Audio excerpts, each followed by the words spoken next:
नमस्कार, मैं हूं दिलीप मिश्रा और आप देख रहे हैं दबंग हेडलाइंस। उल्लासनगर में इस समय अनपढ़ गवार बनाम कानून मंत्री में शाब्दिक वाद शुरू हो गया है। हम बात कर रहे हैं राकपा प्रवक्ता कमलेश निकम व अंतर्यामी करुणामयी राजेश वधारिया की। पिछले 3 दिनों से सोशल मीडिया पर धोबीघाट, आज़ाद नगर, वडार कॉलोनी से लेकर क्रिटिक केयर हॉस्पिटल रोड को 120 फुट डीपी नुसार करने को लेकर माहौल गरमाया हुआ है। कल युवा नेता संजय सिंह उर्फ चाचा ने दबंग हेडलाइन से बातचीत करते हुए राजेश वधारिया को करारा जवाब देते हुए जमकर आड़े हाथों लिया, जबकि आज राकपा प्रवक्ता कमलेश निकम को अनपढ़ गवार बताने वाले पूर्व नगर सेवक राजेश वधारिया को कमलेश निकम ने करारा जवाब दिया है। कमलेश निकम ने राजेश वधारिया को रीजेंसी ग्रुप का अधिकृत भूमाफिया की संज्ञा दिया है। कमलेश निकम ने क्या कहा, आइए आपको दबंग हेडलाइंस के माध्यम से दिखाते हैं।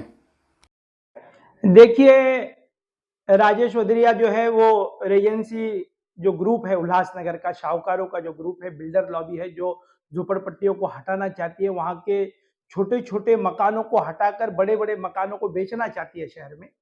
उसका एक पार्टनर बनकर, एक मुखिया बनकर, एक भूमाफिया बनकर शहर को हटाकर गरीबों के आशियानों को हटाने के लिए बहुत अच्छे तरीके से राजेश वधारिया ने प्लानिंग की।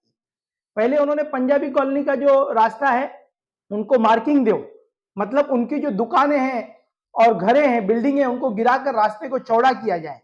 ये बात जब कमिश्नर महोदय के सामने रखी तो एक हम लोग संजय सिंह चाचा जी, मैं, प्रभुनाथ गुप्ता जी, हम सभी आयुक्त साहब से मुलाकात की। वहां पर टाउन प्लानर थे, उनको भी बुलाया गया, उनको भी कायदे की जानकारी थी। उन्होंने स्पष्ट रूप में कहा कि मैं कोई भी मार्किंग दूंगा वो एज पर डीपी दूंगा। तो एज पर डीपी जब देंगे तो वो रास्ता जो है 120 फुट का हो जाएगा और वो रास्ता जब पंजाबी कॉलोनी से होते हुए आजाद नगर से होते हुए वो सीधे तौर पर कमला नेहरू नगर जाकर जो 120 फुट का रोड है, जहां पर उत्तर भारतीय समाज और मराठी समाज के लाखों लोग शहर से उजड़ जाएंगे। मकसद राजेश वधारिया का यही है कि रीजेंसी एंटिलिया ग्रुप को मदद करना, रीजेंसी के साथ में भूमाफियाओं के साथ में मिलकर हमारे बस्तियों को उजाड़कर शहर के नागरिकों को लूटना चाहता है। ये होशियार बनकर शहर के बड़े बड़े दलालों के साथ में मिलकर अपने एक वहां पर कमिश्नर महोदय को मिसगाइड करता है, वहां पर टाउन प्लानर को मिसगाइड करता है। अपने वार्ड में 5 साल तक अब तक कुछ नहीं किया।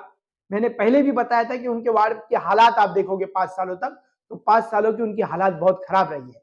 कहा नहीं तो चुनाव का डर सता रहा है।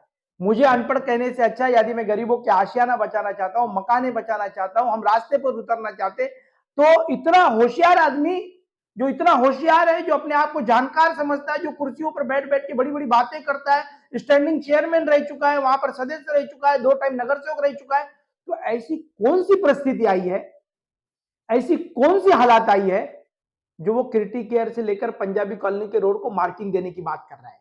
ऐसी कौन सी इमरजेंसी है कि आज की आज मार्किंग देनी चाहिए, आज की आज दुकानें कट होनी चाहिए?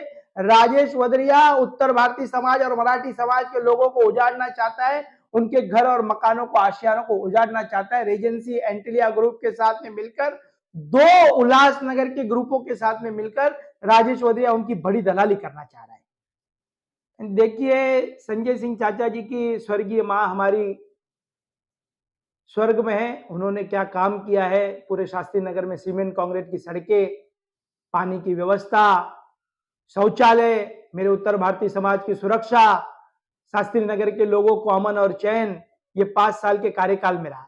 आप राजेश वधारिया के वार्ड में जाइए, एक टाइम पानी आता है तो दूसरे टाइम आने वाला है या नहीं आने वाला है? राजेश इंक्रोचमेंट है और उसमें कोई भी बहुत बड़ी बिल्डिंग नहीं जा रही है। छोटे मोटे दुकान हैं, छोटे मोटे मकान हैं, वो लोग भी अपना घर मकान 2-4-5 फुट जाता है तो अपना सेक्रीफाइस करने को तैयार है। मेरे पास उनके पत्र पड़े हैं। एडवोकेट रुद्रमणि पांडे ने मुझे पत्र दिया कि ये आप रोड 35 फुट जैसे एटीपी स्कूल तक बनाया है, आगे क्रिटिक केयर हॉस्पिटल तक भी ये बनाइए।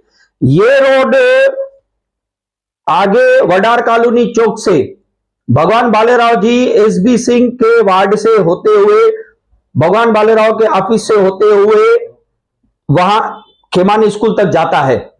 आगे का रोड पास हुआ ही नहीं है, ना ही उसका कभी टेंडर निकला है, ना ही उसका कोई वर्कर का कॉन्ट्रैक्टर राजेश वधारिया, रीडेवलपमेंट का कॉन्ट्रैक्टर राजेश वधारिया।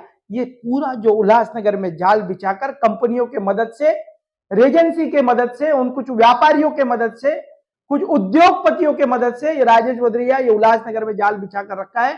पर आने वाले दिनों में उल्लासनगर के नागरिक बहुत सतर्क है और इसी कारण हमारी पार्टी ने और कलानी परिवार ने निर्णय लिया कि ऐसे भूमाफियाओं को, जिन्होंने शहर को लूटा, जिन्होंने हमारे समाज को असुरक्षित रखा, जिन्होंने हमारे मकानों के ऊपर जिनकी नजर है, जिन्होंने, यही वो राजेश भदौरिया जी है जिन्होंने हम खुद की वार्डों की धोखादायक इमारतों को धोखादायक नोटिस देकर उनके घरों को सिर्फ 900, 800 रुपए के स्क्वायर फुट से खरीदने वाला राजेश भदौरिया कैसे चुनाव जीतेगा। इसकी वजह से हमने इस बार तय किया है कि उनके सामने सीमा कलानी जो है वो चुनाव लड़ेंगे और चुनाव में वो पराजित होंगे।